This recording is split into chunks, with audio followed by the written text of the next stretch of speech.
Hello dear students, welcome back to my channel. आज हम क्या करेंगे, क्लास 10 का chapter 3 pair of linear equations in two variables, इसकी करेंगे एक्सरसाइज 3.2। फर्स्ट क्वेश्चन हमें क्या बोला गया है, फर्स्ट क्वेश्चन में solve the following pair of linear equation by the substitution method. मतलब कि जो हमें पेयर ऑफ लीनियर इक्वेशंस यानी कि ये हमें सब्स्टिट्यूशन मेथड से सॉल्व करती है, ये हमें सब्स्टिट्यूशन मेथड से सॉल्व करनी है। तो आइए करते हैं। ये है हमारे पास 2, तो हम लिख देंगे 2 इक्वेशंस है हमारे पास। वी हैव, हमें क्यों लिखना है क्वेश्चन में, थोड़ा जो हमें क्वेश्चन में दिया गया है वो भी हमने पहले सॉल्यूशन में लिखना है।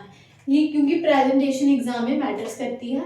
ये नहीं अगर आपको सब कुछ भी आता है फिर भी आपको फुल मार्क्स नहीं मिलेंगे जब तक कि आपने किसी भी क्वेश्चन को या फिर किसी भी सब्जेक्ट को अच्छे से प्रेजेंट नहीं किया।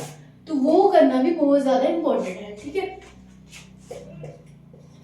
y इक्वल टू 40, इसको दे देंगे इक्वेशन नंबर 1 और x minus y equal to 4, ये है इक्वेशन नंबर 2, ठीक है। फिर हम इन दोनों में से एक चूज कर लेंगे जो भी हमें ठीक लगे या फिर इजी लगे। तो मैं ले रही हूँ सेकेंड वाली, टेक इक्वेशन या फिर फ्रॉम भी लिख सकते हैं, फ्रॉम इक्वेशन, ठीक है। मैं लिख रही हूँ टेक इक्वेशन सेकंड। सो हमारे पास क्या है, वी कैट। ऐसे हम डायरेक्टली भी कर सकते हैं, लेकिन हमने पहले लिखने की कौन सी इक्वेशन दी हमने, वो हमें डिटो कॉपी जो है इधर लिखना है, ठीक है, as it is. x minus y equal to 4।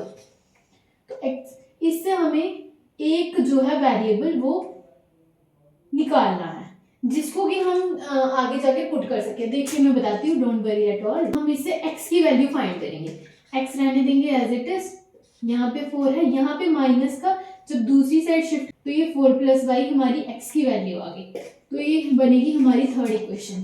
अब हम क्या करेंगे, ये जो थर्ड वाली इक्वेशन है ना, x equal to 4 plus y, अब हम यहाँ से जिसको देखिए अभी की इंपॉर्टेंट चीज बता रहे, जैसे हमने इक्वेशन सेकंड ली, वैसे अगर हम फर्स्ट लेते तो ये हम यहाँ पे फिर फर्स्ट में पुट नहीं करेंगे, फिर हम सेकंड में करेंगे, लेकिन हमने लिए सेकंड वाली, तो अब हम फर्स्ट में पुट करेंगे, ठीक है।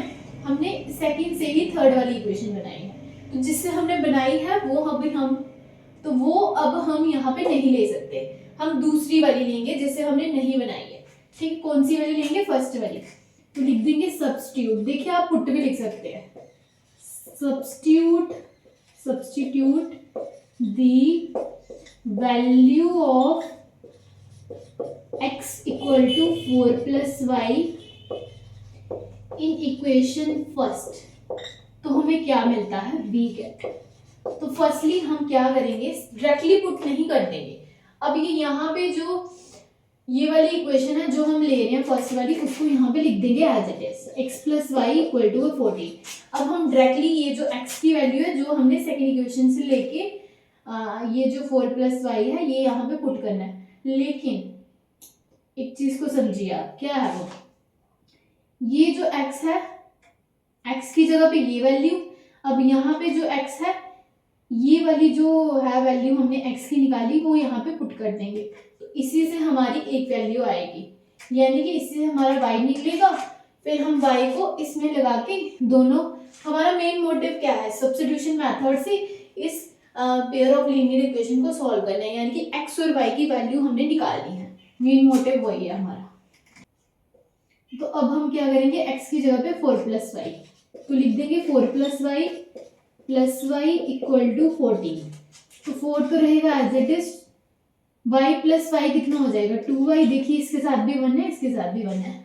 ये हमने मानना होता है ना कि अगर किसी वेरिएबल के साथ कुछ नहीं है मतलब 1 है। अगर 2 होता तो फिर अगर इधर 2 होता इधर 1 होता तो ये 3 हो जाना था, ठीक है। इक्वल टू 14 हो गया 14। अब हमने 2y को एज इट इज रहने देना है और 14 माइनस का 4 को जब 4 उस साइड जाएगा शिफ्ट करेगा तो माइनस का हो जाएगा, इधर वो प्लस का था। जब कुछ नहीं है ना, स्टार्टिंग में हमने लिखा नहीं होता प्लस, जब सेकंड वेरिएबल स्टार्ट होता है या सेकंड नंबर तो उसके साथ हम प्लस माइनस लिखते हैं, प्लस हो चाहे माइनस हो, लेकिन जो फर्स्ट वाला हो हमारा वेरिएबल या फिर नंबर तो उसके साथ हम प्लस का साइन नहीं लिखते हैं, पर अगर माइनस का हो फिर ही लिखते हैं, ठीक है। तो 2y इक्वल टू 10, तो y ये देखिए मल्टीप्लाई में है 2y, तो ये मल्टीप्लाई में है और दूसरी साइड शिफ्ट करेगा तो डिवाइड में हो जाएगा। नीचे देखिए 2 के टेबल में 10 कब आता है 5 पे, तो y की वैल्यू आ गई हमारी 5। अब यहाँ तक हमारा काम हो गया। अब हम क्या करेंगे, ये जो x है ना थर्ड इक्वेशन, हम किसी में भी लगा सकते हैं भाई को देखा जाए तो, लेकिन हम इसमें लगाना हमें इजी लग रहा है, ठीक है। इसमें लगाएंगे सीधे, ये तो हमारे पास है ही, इसको हमने कुछ नहीं करना। देखिए y की वैल्यू निकाल दी। अब यहाँ पे सिर्फ y की वैल्यू यानी कि 5 को पुट करेंगे और हमारा आंसर आ जाएगा। लेकिन हमने डायरेक्टली नहीं करना, हमने पूरी स्टेटमेंट के साथ और पूरी प्रेजेंटेशन के साथ। देखिए अब क्या करना आगे, substitute the value of 5 y equal to 5 in equation third बी कैट। फिर हमें क्या मिलता है, तो पहले हमने डायरेक्टली नहीं लगा देना, अब हमने लिखना है कि हमारी इक्वेशन थर्ड कौन सी थी। जैसे कि हमारी इक्वेशन थर्ड थी x equal to 4 plus y, पहले वो लिखेंगे फिर पुट करेंगे y की वैल्यू, ठीक है।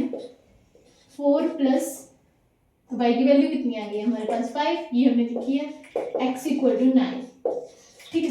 इस तरीके से जैसे मैंने ये बॉक्स बनाया ना, आप सर्कल भी बना सकते हैं ऐसे, ठीक है। पहले ये फिर हमने एंड में लिखेंगे, क्या लिखेंगे, hence x equal to 9 and y equal to 5। हमें यही x और y की वैल्यू फाइंड करनी है इन सारे पार्ट्स में। 6 पार्ट्स हैं इसके, बारी बारी सारे करवाऊंगी मैं। देखिए पहले ये फिर ये देख लीजिए उसको एक बारी।